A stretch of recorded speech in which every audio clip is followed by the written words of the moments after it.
आज का जितना भी क्वेश्चन होगा उस क्वेश्चन में तुमको अज्यूम करके चलना है कि अभी जितना भी न्यूमेरिकल बनवाने वाले हैं, तो जब तक हम ना बोले कि स्पेस में ग्रेविटी है, तब तक तुमको मान के चलना है कि ग्रेविटी फ्री स्पेस है। ठीक है, ग्रेविटी फ्री स्पेस। ठीक है, मतलब वहां धरती का कोई ग्रेविटी का चक्कर नहीं है। ठीक है, तो चलिए वीडियो स्टार्ट करते हैं। Welcome back again. तो चलिए अब इलेक्ट्रिक फील्ड का जहां पर पिछला वीडियो छोड़े थे उसको आगे नहीं चला जाए, और आज हम लोग करने वाले वही पार्ट 2 न्यूमेरिकल का पार्ट 1 था, तो उसके आगे ले चलते हैं। पिछला क्लास में पूरा कंप्लीट नहीं हो पाया था, वीडियो थोड़ा लंबा हो गया था, इस वजह से हम आगे उसको बढ़ाना नहीं चाहे हैं, लेकिन आज उस वीडियो को कोशिश करेंगे कंप्लीट करने का न्यूमेरिकली। ठीक है, न्यूमेरिकली वो वीडियो थ्योरी इतना ज्यादा है उसमें कि अगर तुम उसको बना लेते हो तो फिर किसी भी क्वेश्चन का तुमको जरूरत फंसोगे नहीं किसी क्वेश्चन में। इतना है कि उसके बाद तुम्हारा लगभग क्वेश्चन बनना स्टार्ट होगा। ठीक है, तो चलिए।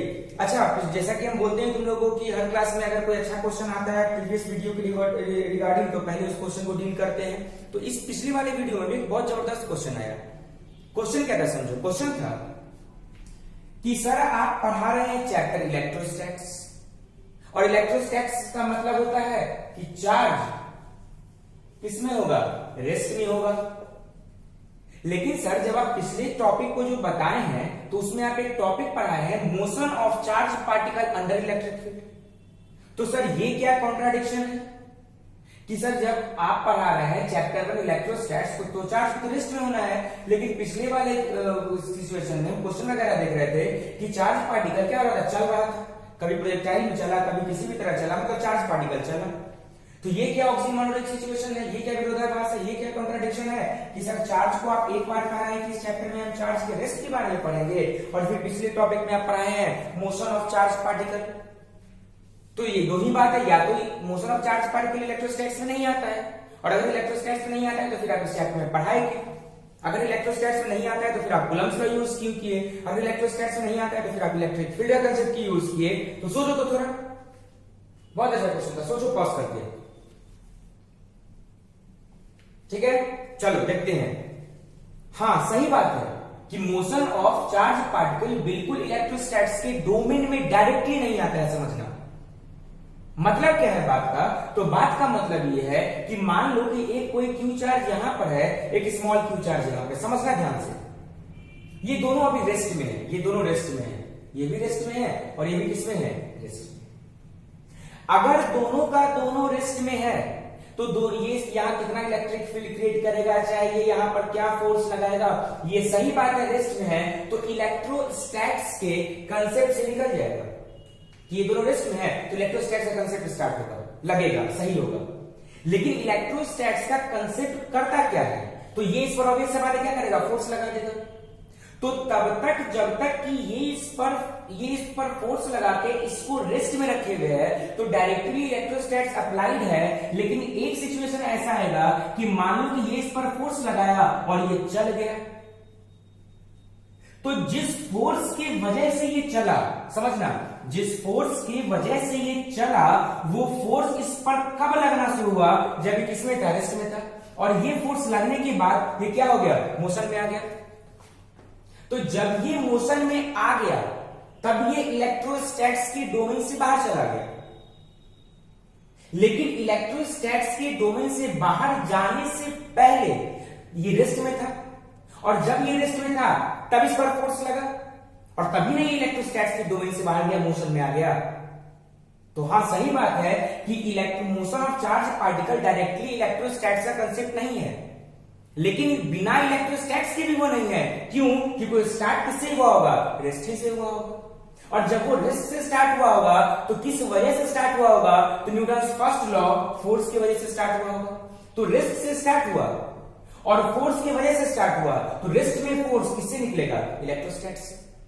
बस में आया, तो motion of charge particle electrostatics से एक स्टेप आगे का चीज है, लेकिन वो बिना इलेक्ट्रोस्टैटिक्स के हो भी नहीं सकता है। क्यों, क्योंकि रेस्ट में अगर कोई बॉडी है तो पिछला जितना भी क्वेश्चन था बॉडी रेस्ट से चला, तो रेस्ट से अगर वो चला, रेस्ट से अगर वो चला तो क्या लगा हुआ उस पर, फर्स्ट लॉ के अकॉर्डिंग फोर्स, और अगर फोर्स लगा तो फोर्स किसके बिना नहीं निकल सकता है, क्योंकि चार्ज रेस्ट में है, और चार्ज रेस्ट से चला, तो चार्ज जब रेस्ट में हो तो उस पर फोर्स निकालने का तरीका कहां से निकलेगा, इलेक्ट्रोस्टैटिक्स से निकलेगा।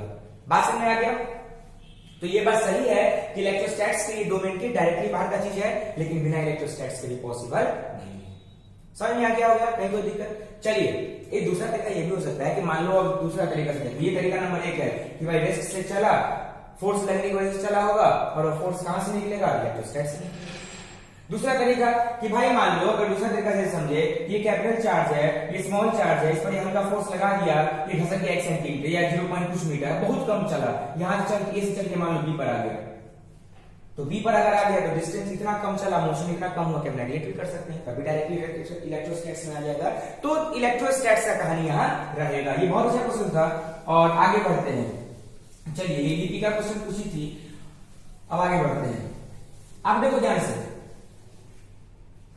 और एक बच्चा है प्रियांशु, वो बेवकूफ लड़का क्या करता है कि हम जो लिखते हैं उसमें स्पेलिंग गलती खोजता है कि सर फलना स्पेलिंग आप गलती लिख दी, वो हर वीडियो में यही करता है। तो प्रियांशु कुमारी का मत करो, ठीक है, वीडियो समझो। कभी कभी लिखने में होता है क्या है कि क्वेश्चन पुट करने में कुछ हल्का फुल्का ऊपर नीचे हो जाता है, जैसे हमारे क्रॉस मल्टीप्लिकेशन इधर करना है तो उधर चला जाता है, वो सब अपना कर लो। Mathematics it's not my duty to do mathematics, ये आपका काम है, ठीक है। चलिए आगे बढ़ते हैं।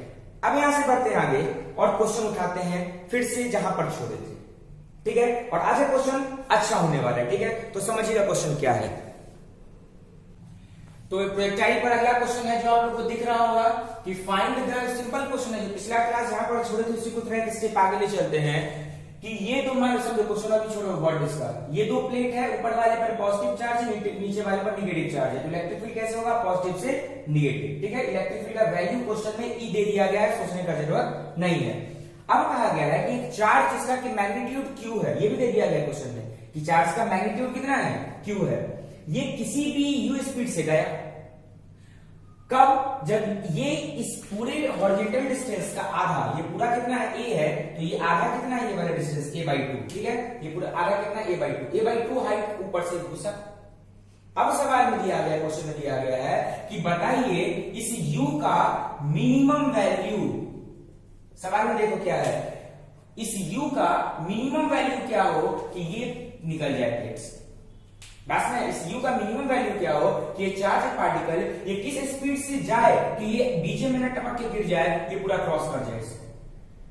क्वेश्चन समझा गया ना क्या है कि इस चार्ज का मिनिमम स्पीड का वैल्यू, सॉरी चार्ज का वैल्यू नहीं, उल्टा बोला गया कि find the minimum value of u, कि इस चार्ज के स्पीड का कम से कम वैल्यू कितना हो कि चार्ज q जो है वो प्लेट से पास कर जाए। क्योंकि अगर मान लो इसका स्पीड कम होगा तो जाएगा, इलेक्ट्रिक फील्ड को गिरा देगा नीचे। तो इसका मिनिमम वैल्यू कितना हो कि ये इस चार्ज की का मिनिमम वैल्यू कि ये यहां से निकल के पूरा निकल जाए इसमें से। बात समझ आ गया? तो इसको थोड़ा सोचो, तो पॉज करके। अब देखो सोचने के बाद अब हल्का हिंट कर देते हैं, इसके बाद फिर तुम लोग को मौका देंगे और सोचने का। पहले सोचो कि क्या ये चार्ज प्रोजेक्टाइल मोशन में चलेगा। दिमाग लगाओ, देखो बाबू कंसेप्ट लगाना बहुत इंपॉर्टेंट है, कंसेप्ट से बनाओ। क्या ये चार्ज प्रोजेक्टाइल मोशन में चलेगा? चलेगा प्रियांशु चार्ज प्रोजेक्टाइल मोशन में? हाँ, क्यों? देखो तो प्रोजेक्टाइल मोशन का दो पहचान हम बताए थे। पहला पहचान क्या था कि अगर आपका स्पीड का दो कंपोनेंट है तो दोनों आपस में परपेंडिकुलर होना चाहिए, एक एक्स कंपोनेंट मान लो, एक वाई कंपोनेंट। और किसी भी स्पीड के एक कंपोनेंट की तरफ एक्सीलरेशन कितना होना चाहिए? बोलो कितना होगा एक्सीलरेशन? 0। एक स्पीड के एक कंपोनेंट की तरफ एक्सीलरेशन कितना होना चाहिए? 0। और दूसरे कंपोनेंट की क्या होना चाहिए एक्सीलरेशन? अपोजिट। अगर दो स्पीड है तो, या दूसरा केस हम क्या बताए थे कि अगर एक ही स्पीड है तो क्या करिए कि स्पीड अगर आपका एक ही डायरेक्शन में है तो जिस डायरेक्शन में स्पीड है उस तरफ एक्सीलरेशन नहीं होना चाहिए। और इसके पर, और दूसरा कंडीशन क्या था कि स्पीड के परपेंडिकुलर एक एक्सीलरेशन होना चाहिए। अगर ये कंडीशन हो गया तब दोनों के केस में बॉडी प्रोजेक्टाइल में चलता है। देखते हैं ये केस किसमें सेटिस्फाई करता है, पहला वाला है दूसरा वाला है। देखो तो आप काम का चीज रख रहे हैं, बाकी चीज हटा रहे हैं, ठीक है। ये सब a/2 यूज करेंगे जब यूज करना होगा तो ये चार्ज गया। अब देखो इसमें जो स्पीड एक ही डायरेक्शन में है, मतलब दूसरा वाला कंडीशन। और अगर इसको प्रोजेक्टाइल में चलाना है, मतलब अगर इसको ऐसे करके चलाना हम चाहते हैं, इसको जस्ट इससे निकालना हम चाहते हैं ऐसे करके, तो जरूर क्या करना पड़ेगा? तो एक्सीलरेशन, पॉज करो, एक्सीलरेशन। तो ये जो दूसरा केस में आ जाएगा, साफ दिख रहा है तो ये दूसरा केस में आ जाएगा। क्यों दूसरा केस में आ जाएगा? थोड़ा कॉपरेट करना, लाइन कट दिया, बस क्वेश्चन को समझाएंगे फिर लाइन आएगा तो वीडियो फिर से प्ले करेंगे, ठीक है। देखो यहाँ तो यहाँ पर स्पीड तो चूंकि एक ही डायरेक्शन में है, और स्पीड अगर एक ही डायरेक्शन में है तो अब हमको सेकंड केस सेटिस्फाई कर गया तो ठीक है, तो टाइप में होगा कि एक्सीलरेशन इसके परपेंडिकुलर होना चाहिए। देखो तो एक्सीलरेशन परपेंडिकुलर है कि नहीं।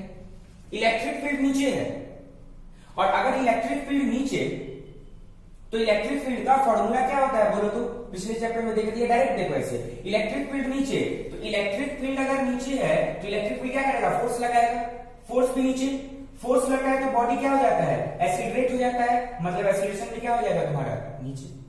तो इसका एक्सीलरेशन ध्यान दो नीचे, समझना, वेलोसिटी इस तरफ और जिस तरफ इसका वेलोसिटी है उस तरफ कोई एक्सीलरेशन नहीं है और एक एक्सीलरेशन इसके परपेंडिकुलर है वेलोसिटी के, मतलब बॉडी इसमें भागेगा, प्रोजेक्टाइल में भागेगा। तो वही तुमको क्वेश्चन में बताना है कि बताइए कि इसको मिनिमम कितना स्पीड से फेंके। हम बनाओ सवाल को सब ट्राई करके कि मिनिमम इसको हम कितना स्पीड से, यू का मिनिमम वैल्यू कितना रखे कि बॉडी इसको पास कर जाए, पूरा लेंथ एल क्रॉस कर जाए, ये नहीं कि बीच ही में गिर जाए।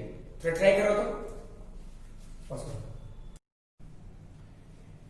तो देखिए तो क्वेश्चन इसमें हम कुछ नहीं अभी बताने वाले हैं, अटेम्प्ट लीजिए, कुछ हम बताने वाले नहीं, इसलिए क्वेश्चन टू द पॉइंट है, ठीक है। इसको भी हटा देते हैं, चलो ये होगा कि नहीं होगा। लो, find the minimum speed of U so that Q passes the plate, कि इसका मिनिमम स्पीड कितना होना चाहिए, ये कम से कम कितना स्पीड से फेंका जाए कि ये पूरे प्लेट से निकल जाए, ये नहीं कि इसको धीरे से फेंकोगे तो गिर जाएगा बीच ही में ऐसे करके। तो कम से कम स्पीड कितना होना चाहिए कि ये पूरे प्लेट से आर हो जाए। फिर अटेम्प्ट करो खुद से। और इस क्वेश्चन में दिया हुआ है तुमको कि इलेक्ट्रिक फील्ड, क्वेश्चन में ई दिया हुआ है, ये पॉजिटिव प्लेट है, ऊपर नीचे निगेटिव प्लेट है, तो इलेक्ट्रिक फील्ड पॉजिटिव से क्या होगा, निगेटिव होगा। चार्ज का मैग्नीट्यूड क्यू दे दिया गया क्वेश्चन में और ये दोनों प्लेट का डिस्टेंस पूरा कितना दिया गया है, वाई, तो आधा कितना हो जाएगा, वाई बाई 2, और इस चार्ज को वाई बाई 2 डिस्टेंस से छोड़े हैं। तो अगर वाई बाई 2 डिस्टेंस से छोड़ा गया इस चार्ज को तो इसका मिनिमम स्पीड कितना हो कि ये पूरा निकल जाए ऐसे करके, बीच में कहीं नहीं गिर जाए, ठीक है, पूरा निकल जाए, ठीक है। ये इसको अगर वाई बाई 2 आधा से छोड़े हैं, ठीक है। और साथ में इस प्लेट का लेंथ, ये वाला जो लेंथ है जिसको कि क्रॉस करना है, इसको वो कितना दिया हुआ है, एल। तो ये सब चीज क्वेश्चन में तुमको गिवन है। यू मिनिमम बताना है कितना होगा, जब चार्ज क्यू है, इसको वाई बाई 2 ऊपर से छोड़ा गया है, ये प्लेट का लेंथ एल है, तो कितना मिनिमम स्पीड से छोड़े कि ई इलेक्ट्रिक फील्ड के अंदर ये एल लेंथ को क्रॉस कर जाए। बनाओ तो पॉज करते, रुक जाओ। तो बच्चा के दिमाग में क्लिक कर रहा होगा कि ये कहीं ना कहीं इन दोनों प्लेट के बीच में प्रोजेक्टाइल मोशन में चलेगा। तो क्या सही में प्रोजेक्टाइल मोशन में चलेगा, तो देखते हैं चलेगा कि नहीं चलेगा। प्रोजेक्टाइल मोशन में चलने के लिए दो कंडीशन हम बताए थे पिछले क्लास में, कि अगर बॉडी के पास दो स्पीड है तो दोनों स्पीड आपस में परपेंडिकुलर होना चाहिए और किसी भी एक स्पीड की तरफ एक्सीलरेशन ना हो और दूसरे स्पीड के अपोजिट एक्सीलरेशन हो, और ये एक्सीलरेशन पहले वाले के परपेंडिकुलर भी होना चाहिए। याद आया कि एक स्पीड की तरफ एक्सीलरेशन ना हो और दूसरे परपेंडिकुलर स्पीड के उल्टा एक्सीलरेशन हो और ये एक्सीलरेशन पहले स्पीड के भी परपेंडिकुलर हो जाए। या अगर किसी क्वेश्चन में दो स्पीड नहीं दिया हुआ है, एक ही स्पीड है जैसे कि इस क्वेश्चन में, तो उस केस में क्या था कि जो स्पीड है उसके तरफ कोई एक्सीलरेशन नहीं होना चाहिए, जो भी स्पीड दिया हुआ है उसके तरफ कोई एक्सीलरेशन नहीं होना चाहिए और एक एक्सीलरेशन इस स्पीड क्या होना चाहिए, परपेंडिकुलर होना चाहिए, या तो नीचे या तो ऊपर, मतलब परपेंडिकुलर। तो देखो तो पहला केस है अपने आंसर की, दूसरा केस है, बताओ तो ये पहला केस है दूसरा केस है, दूसरा है एक स्पीड है, जा भगा देंगे यहाँ से, समझा गया ना। बच्चा कह कुछ नहीं जानता है, सीधे भगा देंगे, दिखाई नहीं दे रहा दूसरा केस है, ये दूसरा केस है, क्योंकि देखो यहाँ पर एक ही स्पीड है, कितना स्पीड है, एक। तो यही लड़का है जो हमको बार बार बोलता है कि आपका स्पेलिंग गलती है, यही लड़का जो बैठा है पीछे में, इसलिए इसको बुलाएंगे, रिजेक्ट करेंगे बैठा के, ठीक है। अब समझो, तो यहाँ पर इसके पास एक ही स्पीड है, तो अगर एक ही स्पीड है तो कंडीशन नंबर 2 क्या, कंडीशन नंबर 2 में क्या है कि एक परपेंडिकुलर स्पीड की तरफ कोई एक्सीलरेशन नहीं और एक परपेंडिकुलर एक्सीलरेशन। देखो तो यहाँ पर तुमको सर स्पीड तो मिल गया, एक्सीलरेशन परपेंडिकुलर नहीं पाएगा, गारंटी कहां से होगा। चलिए आप एक केस तो बता दी कि स्पीड एक ही है, तो दूसरा केस है, लेकिन आप एक्सीलरेशन कहां से लगेगा, तो एक्सीलरेशन भी हम ले आएंगे। देखो तो इलेक्ट्रिक फील्ड नीचे दिया हुआ है, इलेक्ट्रिक फील्ड क्या करता है, फोर्स लगाता है, तो जिस डायरेक्शन में इलेक्ट्रिक फील्ड उसी डायरेक्शन में फोर्स, और फोर्स क्या करता है, बॉडी को एक्सीलरेट करवाता है, एक्सीलरेशन देता है बॉडी को। तो जिस तरफ फोर्स उसी तरफ क्या होगा, एक्सीलरेशन। तो चूंकि फोर्स नीचे तो एक्सीलरेशन भी क्या होगा, नीचे। तो ध्यान से देखो इसका एक्सीलरेशन किधर आ गया, नीचे आ गया, वाई के तरफ, स्पीड एक्स की तरफ, और उस तरफ कोई एक्सीलरेशन नहीं है, देखो, और एक एक्सीलरेशन वाई की तरफ, मतलब इस स्पीड के परपेंडिकुलर। तो मतलब दूसरा केस हो गया कि एक परपेंडिकुलर एक्सीलरेशन और स्पीड की तरफ कोई एक्सीलरेशन नहीं, और दूसरा केस हो गया, मतलब सोचने का बात नहीं है, ये बॉडी फटाक से किस पर निकल जाएगा, बोलो तो। चलो ठीक है, मतलब ये किसमें चलेगा, प्रोजेक्टाइल मोशन में। पॉज में खुद से ट्राई करो तो कि अब ये अगर प्रोजेक्टाइल मोशन में गया तो इसका मिनिमम स्पीड हम कितना रखें। इसका मिनिमम स्पीड हम ये जो चार्ज पार्टिकल Q है, ये जो चार्ज पार्टिकल Q है, इसका मिनिमम स्पीड कितना होगा कि ये बीच में ना गिर के कम से कम कितना स्पीड से बाहर निकल जाए। इससे दिमाग लगाओ दूसरा, पॉज करके ट्राई करो तो, पॉज करो। हो गया प्ले। और सवाल में ये दिया हुआ है एक और चीज इस क्वेश्चन में है, इस क्वेश्चन में एक और चीज दिया हुआ है कि ये जो डिस्टेंस है कितना है, ये y/2 है, ये पूरा ये y डिस्टेंस मान लो, ये पूरा डिस्टेंस क्वेश्चन में क्या दिया है y, तो ये जो चार्ज पार्टिकल है ये कहां से चला है, तो y/2 से। बस में है ना, ये जो चार्ज पार्टिकल है, चार्ज पार्टिकल, ये चार्ज पार्टिकल कहां से चला है, y/2 से। ठीक है, तो देखो तो क्वेश्चन बनाओ। तो चलिए देखिए, आपके सामने बहुत अच्छा अटेम्प्ट के लिए होंगे, तो अब देखिए कैसे बनेगा। देखो तो प्रोजेक्टाइल में ये बॉडी जाएगा, इसमें कोई दिक्कत नहीं है, ये बॉडी किसमें गिरेगा, प्रोजेक्टाइल मोशन में गिरेगा। समझना, कंसेप्ट समझना, बहुत अच्छा क्वेश्चन है। अब इसको एक काम करते हैं, पहले ऑर्थोडॉक्स टाइप जितना चीज हम कंसेप्ट है वो लगाते हैं, उसके बाद जहां से दिमाग लगाने का जरूरत पड़ेगा वहां से दिमाग लगाएंगे। पहले रेडीमेड कंसेप्ट जो हर में लगेगा, जब ये दिमाग लगाना है कि ये कहीं भी गिरेगा, मान लो यहां गिरे, मान लो यहां गिरे, कहीं भी गिरे, यहीं गिरे, बाहर गिरे, तो जब ये गिर जाएगा नीचे तो इसका मतलब वाई में ये पूरा नीचे आ जाएगा। ये अगर इस लेवल पर देखो ध्यान से, इस लेवल पर ये कहीं भी गिरेगा तो वाई में तो y/2 ही नीचे आएगा, तो वाई में y/2 नीचे आएगा। ठीक है, अब वाई में y/2 नीचे क्यों आएगा, क्योंकि एक्सीलरेशन किसके तरफ है, y की तरफ है। अब कितना एक्सीलरेशन है तो तुम जानते हो, चूंकि इलेक्ट्रिक फील्ड y की तरफ दिया हुआ है, तो इलेक्ट्रिक फील्ड अगर y की तरफ होगा तो y की तरफ क्या लगेगा, फोर्स लगेगा। और अगर y की तरफ फोर्स लगेगा तो ये चार्ज क्या होगा, y की तरफ भी गिरेगा। न्यूटन्स फर्स्ट लॉ कि जिधर इस पर फोर्स लगेगा कि उधर ही आएगा, तो अल्टीमेटली ये गिर जाएगा नीचे, कभी ना कभी, कहीं भी गिर सकता है। अब क्वेश्चन ये कह रहा है कि यूनियन बताइए कि बाहर ही गिरे, तो भाई बाहर ही यहां पर भी गिरेगा, तभी तो y में इतना ही नीचे आएगा। ये देखो तो y/2, तो चलिए, तो y की तरफ इलेक्ट्रिक फील्ड है, इसलिए y की तरफ फोर्स लगेगा। क्वेश्चन में इलेक्ट्रिक फील्ड ई दे दिया गया है, तो y की तरफ फोर्स कितना लग जाएगा, QE।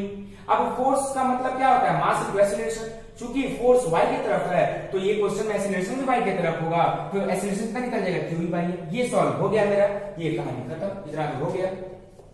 ठीक है, अब देखो सवाल में क्या कहा गया है कि बॉडी शुरू में किसके तरफ भाग रहा था, x की तरफ।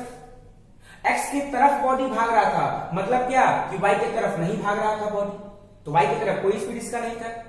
और जब ये गिरेगा, कहीं भी गिरे, अभी जहां भी गिरेगा इस प्लेट पर, बाहर ही गिरे, अंदर ही गिरे, कहीं भी गिरे, तो जरूर डिस्प्लेसमेंट में y में डिस्प्लेसमेंट कितना होगा, y/2। तो देखो तो y में इतना डिस्प्लेसमेंट कवर करने के लिए इतना के एक्सीलरेशन से समय कितना लगेगा, तो रेडीमेड फॉर्मूला मेरे पास कितना है, ये सब तो एकदम बच्चा वाला चीज है, कोई समझ जाएगा कि बॉडी कहीं भी गिरेगा ये इतना ही लगेगा। इसका सेकंड पार्ट समझने वाला होगा तो वो समझेंगे अच्छे से। अब जो वैल्यू है पुट करो, अब इस क्वेश्चन के लिए हम कंसीडरेशन करके चलेंगे, नीचे वाले डायरेक्शन को पॉजिटिव मान लेते हैं, ऊपर वाले को मान लेंगे नेगेटिव मान लेते हैं। तो इलेक्ट्रिक फील्ड भी नीचे है इसलिए उसको भी पॉजिटिव, डिस्प्लेसमेंट भी नीचे इसलिए उसको भी positive. Displacement y/2, speed y की तरफ शुरू में 0 पुट किए, कुछ नहीं होगा, 0 से मल्टीप्लाई हो 0, हाफ एक्सीलरेशन q/a निकाल चुके हैं, t² अरेंज कर लेंगे तो t कितना निकल जाएगा, my/q। अब इसका सेकंड पार्ट समझने वाला है। ठीक है, तो चलो इसको पहले जल्दी नोट करो, तो उसको हटा, तो चलो तो देखो इसको नेक्स्ट पार्ट को अब कैसे करें। तो ये टाइम निकल गया तुम्हारा my/√QE। हम याद कर लेते हैं, टाइम जब भी जरूरत पड़ेगा हम पुट करेंगे my/√QE। अब देखो सवाल में सिर्फ ये नहीं कहा गया है तुमको कि y में गिरने में कितना समय लगेगा, सवाल में ये कहा गया है कि बताइए कि ये कितना की मिनिमम स्पीड से चले कि जस्ट प्लेट के बाहर गिरे। मान लो प्लेट यहां तक है, मान लो प्लेट यहां जस्ट यहां गिरी था, प्लेट के बगल। समझना, कंसेप्ट सुनना।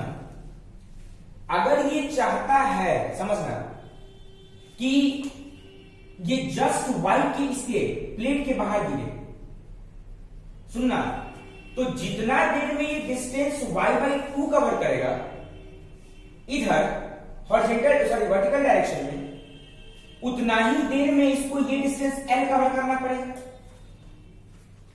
बातें समझ फिर से सुनो। अगर ये चाहता है कि इसके पास अवेलेबल टाइम कितना निकल गया, t निकल गया है, लिख लेते हैं t कितना निकला है, √m/y कितना निकला था, q निकला था।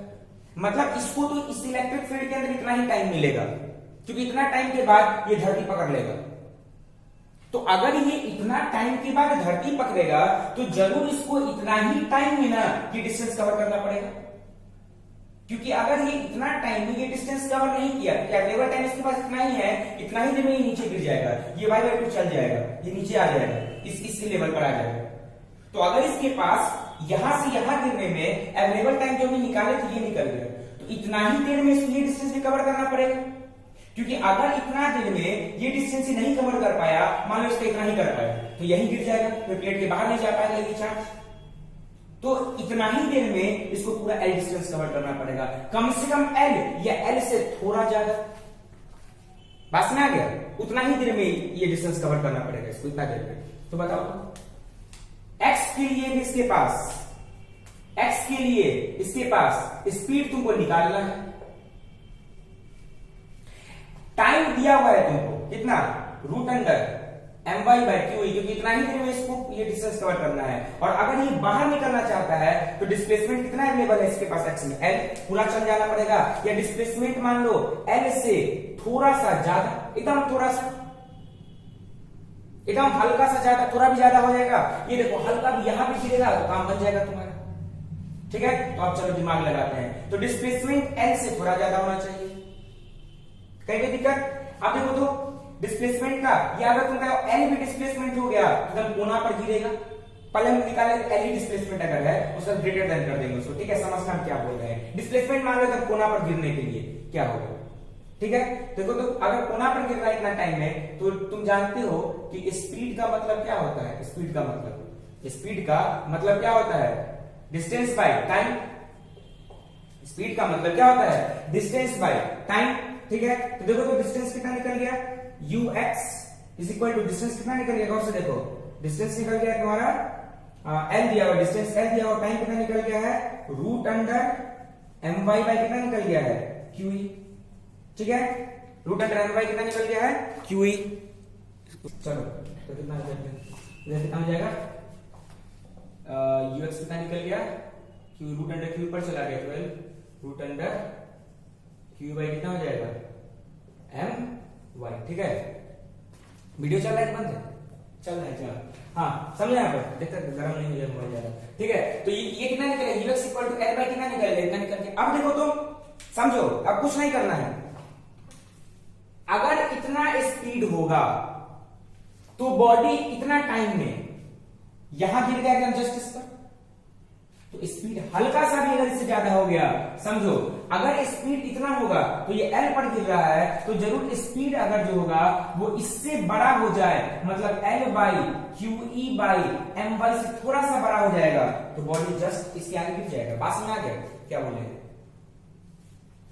अगर इतना स्पीड का, देखो हम क्या बोले थे कि इसको एकदम यहां गिरा रहे हैं, अगर जस्ट मुंह पर से गिरा रहे हैं, तो स्पीड कितना हम इसको प्रोजेक्ट करें, किस स्पीड से प्रोजेक्ट करें, जो जस्ट मुंह पर गिरेगा। तो भाई अगर हम इसको इस स्पीड से प्रोजेक्ट करते हैं तो जस्ट L पर गिरेगा, तो अगर हम इससे थोड़ा सा ज्यादा स्पीड से प्रोजेक्ट कर दें तो इससे भी हल्का गिरेगा।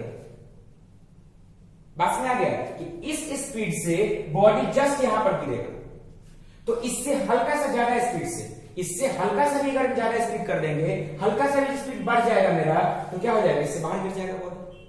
बात में आ गया, तो चलो नोट कर दो इसको कि स्पीड इससे थोड़ा सा ज्यादा होना चाहिए, मतलब स्पीड होना चाहिए L/QE/my होना चाहिए, नोट कर दो।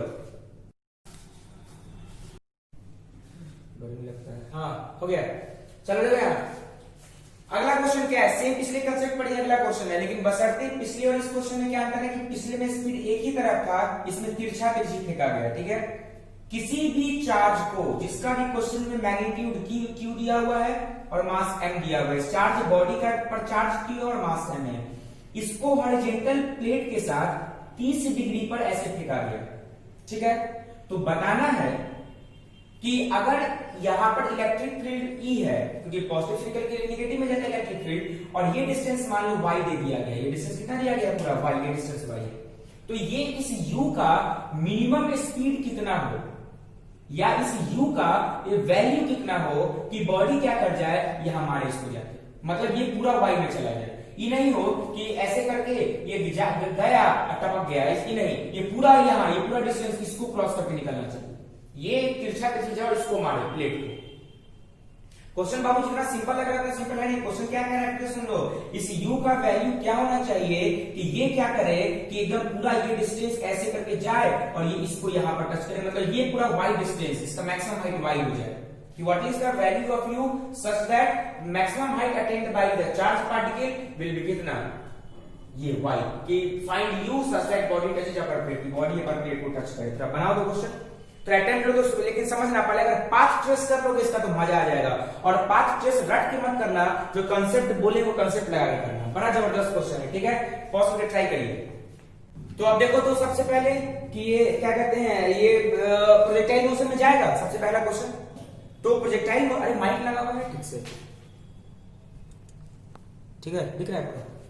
हाँ, अब देखो तो ये प्रोजेक्टाइल मोशन में जाने के लिए सबसे पहला कंडीशन क्या होता है, सेट कर देना मोबाइल पर नीचे थोड़ा सा, अगर नहीं दिख रहा होगा, ठीक। हाँ, प्रोजेक्टाइल मोशन में जाने के लिए वही तो कंडीशन कंसेप्ट लगा कि अगर ये दोनों कंसेप्ट सेटिस्फाई कर गया तो प्रोजेक्टाइल में जाएगा, नहीं तो नहीं जाएगा। रटो मत तोता की तरह प्लेट के बीच में सीधे से निकाल देना प्रोजेक्टाइल, नहीं कंसेप्ट, कभी कभी प्लेट के बीच में हॉरिजॉन्टल मोशन कर देगा तो फिर वहां कंफ्यूज हो जाओगे।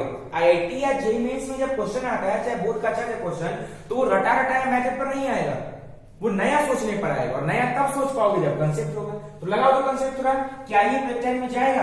तो प्रोजेक्टाइल का दो ही केस, अगर बॉडी के पास दो तरफ स्पीड है तो किसी भी एक तरफ स्पीड की एक्सीलरेशन 0 हो जाए और किसी भी एक तरफ स्पीड की एक्सीलरेशन उल्टा हो जाए और ये एक्सीलरेशन पहले वाले स्पीड के परपेंडिकुलर, मतलब दो परपेंडिकुलर स्पीड, एक की तरफ एक्सीलरेशन नहीं और एक की तरफ एक्सीलरेशन उल्टा।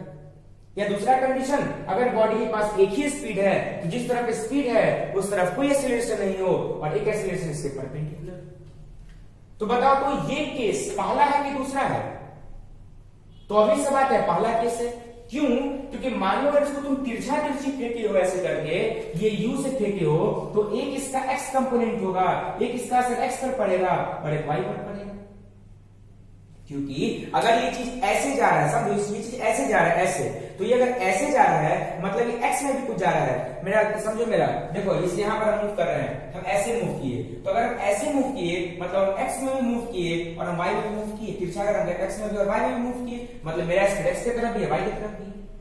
और देखो तो इसमें कोई इलेक्ट्रिक फील्ड x की तरफ है नहीं।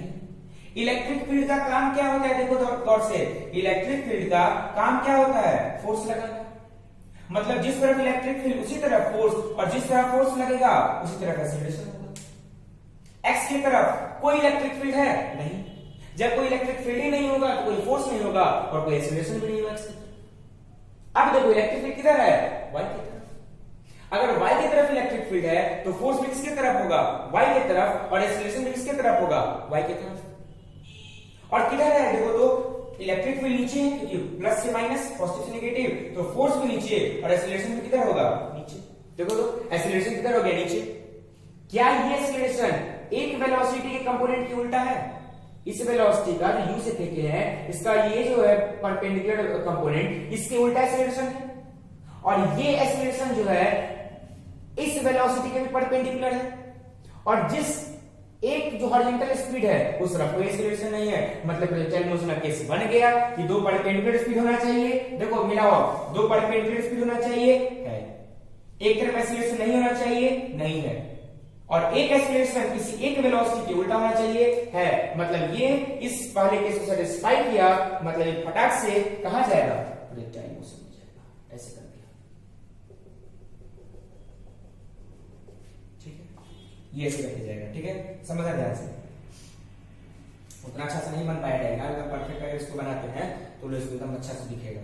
ऐसे इसको हटाए लो, पूरा इसको बना देते हैं, लो प्रोजेक्टाइल ऐसे करके जाएगा, ऐसे गया लौटेगा। ठीक है, ये गया लौटेगा। और जो किस एंगल से फेंके हैं तो कितना एंगल से फेंके हैं इसको? 30 था ना, 30 डिग्री से फेंके। ठीक है, अब अटेम्प्ट ले दो, प्रोजेक्टाइल मोशन में गया। ठीक है, अब एक और चीज समझ लो, यहां से चाहो तो पॉज करके अटेम्प्ट ले लो, या एक और कंसेप्ट को। अब कह रहा है कि बताइए कि इस u का वैल्यू कितना होगा कि ये अपर प्लेट को टच कर दे। अपर प्लेट को टच कर दे मतलब इसका डिस्प्लेसमेंट इतना हो जाए, क्योंकि जैसे ही अपर प्लेट को टच करेगा तो दिमाग लगाओ तो अपर प्लेट को टच करने में इसका हाइट कितना हो जाएगा? मतलब मैक्सिमम हाइट इसका कितना हो जाए y, अपर प्लेट को टच करेगा मतलब मैक्सिमम हाइट कितना हो जाएगा y। तो सवाल में ऐसे बोलते हैं कि u का वैल्यू बताइए जब मैक्सिमम हाइट कितना हो जाए y। तो अटेम्प्ट लो तो सवाल को पॉज करके बनाइए, क्वेश्चन बन गया, अटेम्प्ट ले लिए आप लोग, ठीक है। और एक ग्रेविटी फ्री स्पेस है, दिमाग नहीं लगाना है, जैसे यहाँ पर जी यू भी होगा, ये ग्रेविटी फ्री स्पेस है। पिछले वीडियो में हम बोल दिए थे कि इसमें दिमाग मत लगाइएगा कि सर इसमें एक्सीलरेशन ड्यू टू ग्रेविटी होगा, नहीं, ये सिर्फ चार्ज है। हाँ, दिमाग लगाओ तो क्या होगा, तो इसको मैक्सिमम हाइट हम कितना बोले, इतना कवर करना है। अब देखो तो हाइट का मैक्सिमम कितना y के बराबर कवर करना है, और ये प्रोजेक्टाइल मोशन में चल रहा है, तो प्रोजेक्टाइल मोशन में याद करो मैक्सिमम हाइट का फॉर्मूला क्या होता है, u स्क्वायर, जिस एंगल पर फेंके हैं उसका साइन का स्क्वायर, और नीचे में 2 इंटू एक्सीलरेशन। याद करो तुम लोग क्लास 11th में जब फॉर्मूला डिराइव किए होगे तो यहाँ 2g पढ़े होगे, मतलब नीचे में जो एक्सीलरेशन ड्यू टू ग्रेविटी होता है, क्योंकि वही एक्सीलरेशन ड्यू टू ग्रेविटी क्या, कि यही ना एक्सीलरेशन ड्यू टू ग्रेविटी था जो उल्टा लगता था, ऐसे याद आया, जी नीचे लगता था, एक ऐसे था स्पीड, एक ऐसे था स्पीड, और जी नीचे उल्टा लग रहा था। लेकिन यहाँ तो कोई जी है नहीं, यहाँ पर एक्सीलरेशन इलेक्ट्रिक फील्ड का है। तो मतलब अगर कोई बॉडी प्रोजेक्टाइल मोशन में गया तो ट्रेंड यही होता था फॉर्मूला क्लास 11 याद करो, u square sine square theta by 2 into acceleration, जो उल्टा एक्सीलरेशन स्पीड को घटाता है, ठीक है। और यहाँ पर उल्टा एक्सीलरेशन कौन है, ये जाना चाह रहा है ऊपर, इसको नीचे कौन खींच रहा है, इलेक्ट्रिक फील्ड का एक्सीलरेशन। 11th में अर्थ का एक्सीलरेशन खींचता है, यहाँ पर इलेक्ट्रिक फील्ड का एक्सीलरेशन खींच रहा है, पॉजिटिव से नेगेटिव। ये पॉजिटिव चार्ज है, और क्यों हम बोल रहे हैं कि नीचे लग रहा है, क्योंकि ये पॉजिटिव चार्ज है, देखो, और पॉजिटिव को ये पॉजिटिव रिपेल करेगा, हमेशा नीचे की तरफ एक्सीलरेशन लगाएगा, है कि नहीं है। ये नीचे एक्सीलरेशन क्यों लग रहा है, क्योंकि ये रिपेल कर रहा है इस तरह से, ऐसे भी समझ सकते हो। अब चलो देखो, तो सवाल में u निकालना है, थीटा दिया हुआ है, क्वेश्चन में मैक्सिमम हाइट y दिया हुआ है, ठीक है। ये तुम निकाल सकते हो आराम से, कैसे, तो इलेक्ट्रिक फील्ड का फॉर्मूला क्या होता है, फोर्स बाय चार्ज, जिस तरफ इलेक्ट्रिक फील्ड उसी तरफ फोर्स बाय चार्ज। इलेक्ट्रिक तो यहाँ फोर्स कितना निकल जाएगा, q इंटू ई, और y की तरफ इलेक्ट्रिक फील्ड क्वेश्चन में e दिया हुआ है। फोर्स का मतलब क्या, मास इंटू एक्सीलरेशन, जिस तरफ फोर्स उसी तरफ एक्सीलरेशन q ई। तो एक्सीलरेशन कितना निकल गया, देखो तो q बाय कितना निकल गया, m। चलो एक्सीलरेशन पुट कर दो यहाँ पर, ठीक है, पुट करो, u स्क्वायर निकालना है ना, तो चलो छोड़ दो, u स्क्वायर छोड़ दो, u square is equal to कितना हो जाएगा, देखो तो 2a y बाई कितना हो जाएगा, साइन स्क्वायर थीटा हो जाएगा, नीचे आ गया, a का वैल्यू पुट कर दो, आंसर निकल गया। u स्क्वायर इक्वल टू कितना, 2 इंटू ये कितना निकल गया a, q e बाई कितना निकल गया है m y, और एंगल कितना दिया हुआ है, देखो तो 30 डिग्री, मतलब साइन 30 का स्क्वायर, साइन 30 से क्या हो जाएगा, स्क्वायर सॉल्व कर लेना, यहां से कोई दिक्कत नहीं होना चाहिए, यहां से सॉल्व कर लोगे तो कितना हो जाएगा जी, u is equal to root under 2 into Q E by, ये ऊपर y भी है, बाई m, और नीचे के साइन 30 का वैल्यू कितना हो जाएगा, 1/2, तो 1/2 में कितना हो जाएगा, 1/2 का स्क्वायर कितना हो जाएगा, 1/4, ये 4 ऊपर चलेगा, 8 से मल्टीप्लाई हो जाएगा, क्यू कितना हो जाएगा, अपना सॉल्व कर लोगे। यहां से मेरा काम खत्म है कि 8 क्यू ई वाई बाई हो गया सोल्यूशन। तो कम से कम इसको इस स्पीड से फेंकोगे, उस स्पीड जो निकला है ये कहां मारेगा, इसका मैक्सिमम हाइट यहां पर हो जाएगा, ठीक है। ये नीचे में एम नहीं दिख रहा, क्यों, क्या हुआ, एम कहां है, अरे भाई एम है, फिर देखो ये एम नहीं है, ठीक है, वो एम नहीं है, ठीक है। ये आप सॉल्व कर रहे हो, काम है काट कूट के, ठीक है, हम बता दिए हैं, ठीक है। तो इसको नोट कर दो तेजी में थोड़ा। तो नेक्स्ट क्वेश्चन देखो, तो आप देखो तीनों चारों क्वेश्चन सिंगेज का, ठीक है, ये तीनों क्वेश्चन तुमको सिंगेज के एग्जाम्पलर में मिल जाएगा, पुराना सिंगेज इसके भी पास होगा, और पुराना से नया सिंगेज चलो ठीक है, अच्छा है, लेकिन पुराना सिंगेज से जोड़ा का नहीं है, ठीक है। ये motion in of charge particle between the plates जो है, ये पुराने सिंगेज में बहुत बेहतरीन दिया हुआ है, यहीं से तीनों क्वेश्चन से स्टार्ट ही किया है, ठीक है। तो चलो अब देखते हैं। अब क्वेश्चन में कहा गया है कि बताइए कि ये जो चार्ज है, ये चार्ज को वही मिनिमम स्पीड का ही क्वेश्चन है, तीन ही तो क्वेश्चन टाइप का होता है, तुम जहां भी देखोगे तीन ही टाइप का क्वेश्चन, किसी भी बुक में मिलेगा तीन ही टाइप का, कि इसको हम कितना के मिनिमम स्पीड से फेंकें, कि ये मिनिमम कितना रहे कि पार्टिकल पूरा सर्कल में घूम जाए। याद आ रहा होगा क्लास 11 कि इसको मिनिमम कितना से फेंके कि पार्टिकल सर्कल में घूम जाए। तुम कहोगे कि सर पार्टिकल सर्कल में कैसे घूमेगा, ये पार्टिकल सर्कल में सब कैसे घूमेगा, तो देखो तो सर्कल में घूमने का कंडीशन मेरा सिंपल तैयार था क्लास 11 में कि भाई स्पीड जिस तरफ हो इसको कोई क्या करे, खींचे अपने तरफ, तो दिमाग लगाओ तो ये मिनिमम स्पीड कितना हो अभी हम कुछ नहीं बताएंगे, पहले कुछ सोचो फिर हल्का हिंट करेंगे। दिमाग लगाओ तो 5 मिनट ट्राई करो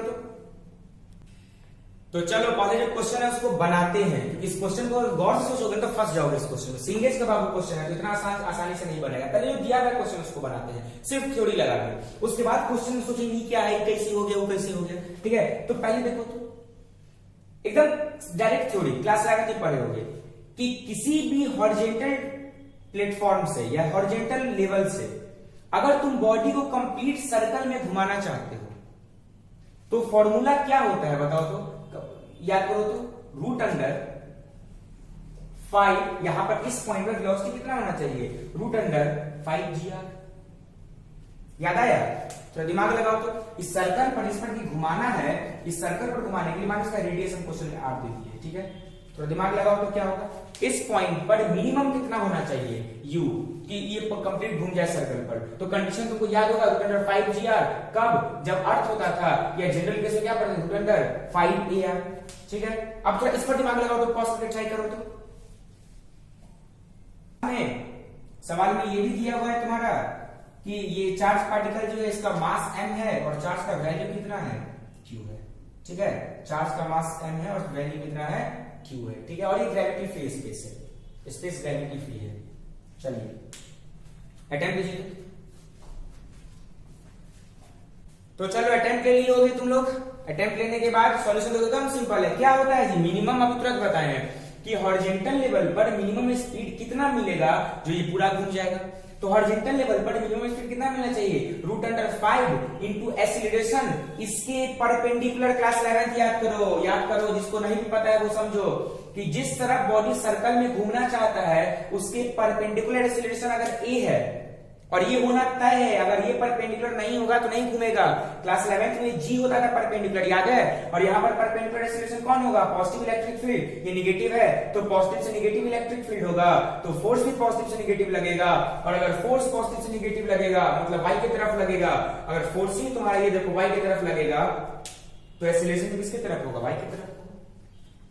तो यही कंडीशन होता है कि अगर हॉरिजॉन्टल लेवल पर आप किसी भी चीज को ऐसे करके मारे और अगर वो पूरा सर्कल पर घूमना चाहता है तो पूरा सर्कल पर वो घूमने का पहला कंडीशन क्या है, जैसे प्रोजेक्टाइल में होता है तो उसी तरह इसमें क्या है पहला कंडीशन कि एक जो है इसके परपेंडिकुलर वेलोसिटी नीचे की तरफ, सॉरी एक्सीलरेशन नीचे की तरफ परपेंडिकुलर। तो यहां पर है एक्सीलरेशन क्योंकि पॉजिटिव से नेगेटिव इलेक्ट्रिक फील्ड है तो नीचे एक्सीलरेशन है। तो मिनिमम स्पीड रूट अंडर 5 होता है।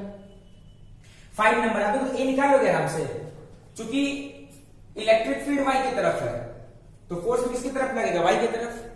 पास में आ गया। और क्वेश्चन में इस तरह के क्वेश्चन में सारे में इलेक्ट्रिक फील्ड कितना दिया हुआ है, E दिया हुआ है। मिस कर गया है तो कोई दिक्कत नहीं है, इंग्लिश में क्वेश्चन देखना, इलेक्ट्रिक फील्ड कितना दिया हुआ है, E दिया हुआ है, ठीक है। मिस कर गया था, ठीक है। इलेक्ट्रिक फील्ड E दिया हुआ है। अब देखो फोर्स का मतलब क्या, mass equal acceleration equal to q, acceleration कितना कर जाएगा, q by m, उठा के एक्सीलरेशन पुट कर दो, निकल गया तुम्हारा u। इसका दो पार्ट तुमको और मिलेगा, इसका दो पार्ट तुमको और मिलेगा कि अभी ये स्पेस क्या हम क्वेश्चन में बोल रहे हैं, ग्रेविटी फ्री है, लेकिन कभी कभी क्वेश्चन में क्या बोलेगा कि ग्रेविटी रहेगा यहां। अब ये जनरल दो प्लेट हम ले लिए धरती के सामने, ग्रेविटी है, तो जब ग्रेविटी रहेगा तब कैसे बनाएंगे, एकदम सिंपल है। तो देखते हैं, पहले इसको नोट कर लो, ग्रेविटी फ्री है तो बस एक्सीलरेशन निकालिए, पुट कर दिए, नोट करो इसको, पॉज करो, नोट करो। आगे तो पार्ट 2 अगर कहेगा, अगर आप कहेगा ग्रेविटी भी है तो ग्रेविटी भी है तो क्या करोगे भाई, कुछ भी रहे अगर सर्कल पर घूमना है तो कंडीशन मिनिमम स्पीड कितना होना चाहिए, रूट अंडर 5ar। ar बोलो या a नेट r बोलो, जो तुमको बोलना है कि नेट एक्सीलरेशन जो नीचे की तरफ है इनटू r। अब देखो तो इस केस में थोड़ा चेंज क्या हो जाएगा, एक्सीलरेशन नेट निकालते हैं। देखो तो यहाँ दो एक्सीलरेशन होगा, एक एक्सीलरेशन इस इलेक्ट्रिक फील्ड E की वजह से होगा और एक एक्सीलरेशन धरती की वजह से होगा नीचे की तरफ। और हम पिछले वाले केस में निकाल चुके थे कि इलेक्ट्रिक फील्ड की वजह से एक्सीलरेशन कितना होगा, q by m। एक एक्सीलरेशन a यहां और एक एक्सीलरेशन g यहां, तो नेट एक्सीलरेशन कितना, तो g प्लस a। तो g प्लस a नेट का मतलब क्या, g प्लस a, तो g प्लस a जो ये निकाले हैं तो नेट एक्सीलरेशन इतना आ गया। फॉर्मूला क्या होता है u मिनिमम का, 5 into a net into r net acceleration into radius, net acceleration put कर दो, इतना हो जाएगा। अब इसमें एक और दिन काटने वाला पार्ट है, उसमें कहेगा कि बताइए अगर ऐसा हम कंडीशन कर दें तब क्या होगा, ऐसा कंडीशन कर दे तब, ये लो इलेक्ट्रिक फील्ड अभी भी E है और ये कंडीशन हम कर दे तब क्या होगा, कि अब यहां पॉजिटिव कर देते हैं लो और यहां निगेटिव कर देते हैं, और अभी ग्रेविटी फ्री स्पेस ये नहीं है, मतलब अभी यहाँ इलेक्ट्रिक फील्ड ई है, अब इलेक्ट्रिक फील्ड पलट जाएगा, देखो तो ऐसे ई, और जी अब किधर होगा, आप देखो इलेक्ट्रिक जी नीचे, अब देखो तो खेल बस क्या खेला जाएगा, एक एक्सीलरेशन ए ऐसे बस हो जाएगा, क्योंकि इलेक्ट्रिक फील्ड पॉजिटिव किधर होगा, निगेटिव, जिस तरफ इलेक्ट्रिक फील्ड उसी तरफ फोर्स, क्योंकि इलेक्ट्रिक फील्ड क्या करता है, फोर्स लगाता है, जिस तरफ फोर्स उसी तरफ क्या होगा, एक्सीलरेशन। तो चूंकि इलेक्ट्रिक फील्ड ऊपर की तरफ है तो एक्सीलरेशन भी किधर होगा, ऊपर की तरफ, और वैल्यू में कोई फर्क नहीं, अभी भी फोर्स का मतलब electric field into charge, force का मतलब mass into acceleration equal to Q. अब देखो तो यहां से ए वाई इतना निकल जाएगा, लेकिन अब ए नेट बस बदल जाएगा, क्योंकि अगर तुम ऊपर वाले को मानते हो पॉजिटिव तो नीचे वाला क्या हो जाएगा, निगेटिव। अगर तुम ऊपर वाले को पॉजिटिव मानते हो तो नीचे वाला क्या हो जाएगा, निगेटिव। तो ए नेट अब बस क्या हो जाएगा, देखो तो यार ए नेट क्या हो जाएगा, ध्यान से समझना। तो अब नेट एक्सीलरेशन क्या होगा, एक ऊपर है इसको हम पॉजिटिव माने हैं और एक नीचे है इसको निगेटिव माने हैं, तो लो ए माइनस जी, बस यही अंतर है, क्योंकि एक ऊपर है एक नीचे है तो ऊपर नीचे। अब ए नेट क्या लिख दोगे, देखो तो वैल्यू पुट कर दोगे तो कितना हो जाएगा, तो ए का वैल्यू कितना निकला है, क्यू बाई एम माइनस जी। अब फिर से बोलेगा मिनिमम स्पीड कितना होना चाहिए कि पूरे सर्कल में घूम जाए, तो ए नेट इंटू आर सिर्फ क्यू माइनस क्या हो जाएगा, यहाँ जी हो जाएगा। तो अब अगर ऐसा कंडीशन हो, ठीक है, कि उल्टा हो, अगर प्लेट पलट जाए पॉजिटिव नीचे और निगेटिव ऊपर, तो अब इसको कितना स्पीड से फेंके, तो इतना स्पीड से फेंकेंगे। बात में आ गया। तो तीन केसेस में बनेगा, एक ग्रेविटी फ्री जो पहला केस बताए थे, दूसरा कि अगर इलेक्ट्रिक फील्ड भी है ग्रेविटी भी है और दोनों सेम डायरेक्शन में है जो इससे पहले बताए थे, और एक इलेक्ट्रिक फील्ड उल्टा ग्रेविटी जो अभी बताया। सवाल यहां खत्म नहीं होता है, ये तो सिंगेज का छोटा मोटा क्वेश्चन था। सवाल ये है कि ये ड्रामा क्या है। जब पहला केस आप बताए थे, समझना क्वेश्चन क्या है, क्वेश्चन मेरा समझना, इसका सॉल्यूशन खुद खोजने की कोशिश करना। जो पहला केस था, तो पहला केस का आंसर कितना आया था, इतना आया था, क्यू एम बाई कितना आया था, आर आया था। ये सब तो हट गया था, क्यू बाई एम, और ये सब आ गया था। मेरा कहना यह है कि अगर पहले केस में जो सिचुएशन था वो ये था, सोचो थोड़ा दिमाग पर प्रेशर डाल के, ये निगेटिव था यहां पर और यहां क्या था, पॉजिटिव था,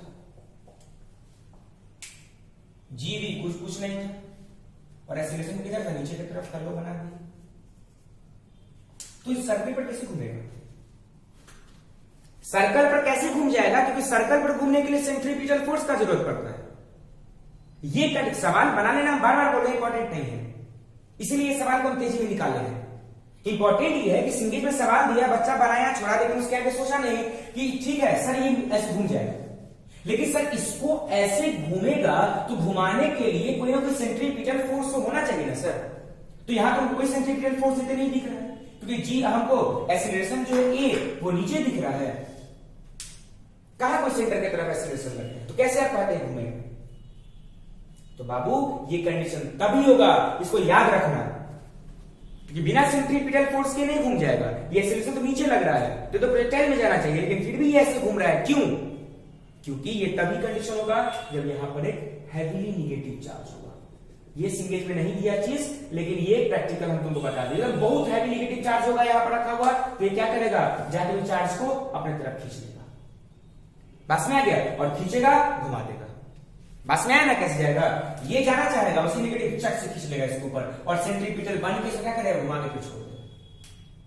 ठीक है, तो ये कंडीशन तभी पॉसिबल है जब बीच में एक निगेटिव होगा। एनीवेज जिसकी दिमाग में क्यूरियोसिटी है कि घूमेगा कैसे, उसका सॉल्यूशन यहां पे दिए कि घूमेगा इसीलिए।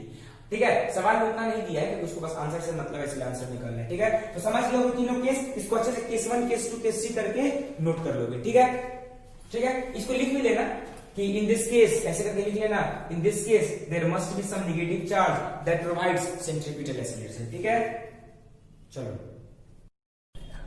तो चलिए नेक्स्ट न्यूमेरिकल का टाइप है, और ये लास्ट टाइप है न्यूमेरिकल का। इसमें ये समझ जाओगे तो समझो कि लगभग तुम्हारी इलेक्ट्रिक फील्ड पर न्यूमेरिकल कवर हो गया। इसको पेंडुलम टाइप न्यूमेरिकल कहा जाता है, पेंडुलम। अब बताओ तो पेंडुलम का काम क्या होता है, तो सिंपल सा बात है, पेंडुलम का काम होता है ऑसिलेट करना, स्विंग करना, ये स्विंग करता है ऐसे ऐसे। और तुम्हारे सिलेबस में जो पेंडुलम है वो सिंपल पेंडुलम है। सिंपल पेंडुलम कहने का मतलब कि उसका स्विंग क्या होगा, बहुत कम होगा। ऐसे देखो, ये इसका स्विंग ऐसे ऐसे नहीं होगा, स्विंग एकदम कम होगा, हल्का एकदम धीरे धीरे, एकदम धीरे धीरे ऐसे ऐसे। क्योंकि ज्यादा स्विंग करेगा तो याद करो क्लास 11th में हम बताए थे कि अगर ज्यादा स्विंग करेगा तो एंगल ये ज्यादा बनाएगा, और कम अगर स्विंग करेगा, हल्का ऐसे स्विंग करेगा, धीरे धीरे ऑसिलेट करेगा, तो एंगल क्या बनाएगा? देखो ये यहाँ पर है, हल्का गया आया, फिर इधर गया आया, हल्का गया इधर, मतलब एंगल क्या बनाएगा? ये बहुत कम बनाएगा। सिंपल पेंडुलम का यही कहा, सिंपल हार्मोनिक मोशन में करवाया था, याद करो। तो खैर कोई बात नहीं है।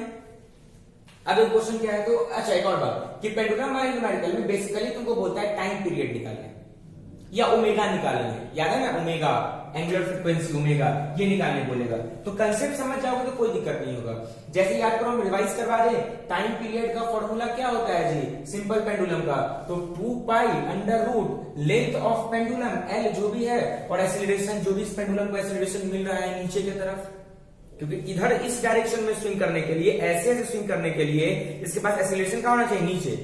जब क्लास 11th में हम देखे थे तो ये देखो, तो ऐसे स्विंग कौन करवा रहा था? धरती, एक्सीलरेशन ड्यू टू ग्रेविटी, ठीक है। तो वहां जी आया था, लेकिन यहां पर हम कंफर्म है कि यहां पर जी भी ग्रेविटी फ्री स्पेस है, और अगर ये स्विंग करना चाहता है तो उसको एक एक्सीलरेशन नीचे की तरफ चाहिए, ठीक है। और अब उसी पर बेस्ड क्वेश्चन है। क्वेश्चन देखो तो क्या है, क्वेश्चन कह रहा है, इसको हम वर्ड में नहीं लिख पाएंगे, वर्ड में खुद से लिख लेना। क्वेश्चन में क्या कह रहा है कि एक सिंपल पेंडुलम है जिसका की लेंथ एल है और जिस पर की चार्ज क्यू है, और इसका मास कितना है? एम है। ये जो बॉब है इसका चार्ज, इस पर चार्ज है क्यू, पॉजिटिव और मास है। इसको रखा गया है किसी वैसे इलेक्ट्रिक फील्ड में जो electric field upward to downward है, और उसका मैग्नीट्यूड ई है। और ऑब्वियस बात है, simple pendulum, simple harmonic motion के केस में क्या जानते हो कि थीटा क्या होगा? बहुत स्मॉल होगा। तो थीटा लगभग 0 है, बहुत कम।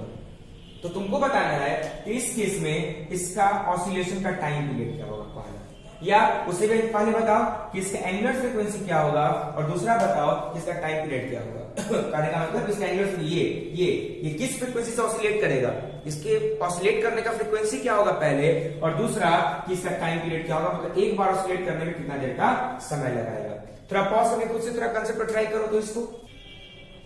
तो अटेम्प्ट लिए हुए आप लोग, जिनका जो नहीं अटेम्प्ट ले पा रहे वो सोचिए कैसे टाइम पीरियड निकालें। तो अभी just pause play sorry back करके देखो, फॉर्मूला लिखे थे 2 pi under root L by ए।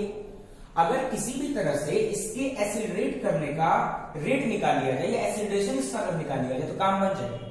अब तुम्हारा सारा दिमाग इस पर होगा कि एक्सीलरेशन कैसे निकाले, सारा दिमाग इस पर फोकस करो कि एक्सीलरेशन कैसे निकाले। और एक्सीलरेशन निकालने का एकमात्र जरिया है तुम्हारे पास कि एक्सीलरेशन कब पता चलेगा, जब लगने वाला फोर्स पता चल जाए। तो अब सोचो तो थोड़ा कि कौन कौन फोर्स लगेगा, थोड़ा खुद से अटेम्प्ट लो तो कौन कौन फोर्स लगेगा। तो चलो देखते हैं अब इसको कैसे क्या करना है, ठीक है।